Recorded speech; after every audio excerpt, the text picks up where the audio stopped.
5 లక్షల పింఛన్లు తీసేసినప్పుడు 4 ఏళ్ళు ఎందుకు ఇవ్వకూడదు? ఇప్పుడు 3 ఏళ్ళ పింఛన్ని 4 ఏళ్ళు ఎందుకు ఇవ్వడు? రూ. 5 ఇట్టిస్తాడు.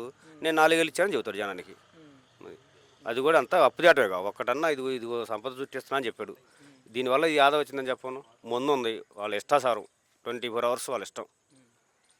ఎనీ టైం మా ఊర్లో కావాలని ఈ ఊళ్ళో తిరుగు, ఎనీ టైం ముందు దొరికింది, ఇబ్బంది లేదు. బెల్ట్ షాపులు పెడితే బెల్ట్ తీస్తా అన్నారు కదా.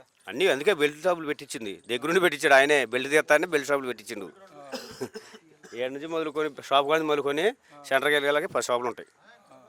అది ఇబ్బంది. గతంలో మరి జగన్మోహన్ రెడ్డి కూడా ఇంతే చేశారా? జగన్మోహన్ రెడ్డి అసలు మామూలుగా ప్రైవేట్ కిందకి ఇచ్చాడు, మొత్తం అతని చేతిలో పెట్టుకుని అతనే నడిపాడు. ఆ డబ్బులు పెట్టే కదా పేదవాళ్ళకి ఎన్ని పథకాలు ఇవ్వగలిగింది. అది ఉసికి కానీ అవన్నీ చేసి ఆ డబ్బులు పేదవాళ్ళకి టయానికి అనుకుని ఇచ్చారు. మొన్న జనవరి 1 ఉంది, ఎక్కడన్నా సందడి ఉందా? క్రిస్మస్ జరిగింది, ఎవరన్నా అడవిడి ఉందా? ఏం లేదు. అదే అతను ఏదో పథకం వేసేవాడు, పండుగ చేసుకునేవాళ్ళు హ్యాపీగా ఉండేవాళ్ళు. ఇంకా అప్పుడు 3 సంవత్సరాలు బరసుకోవాల్సిందే.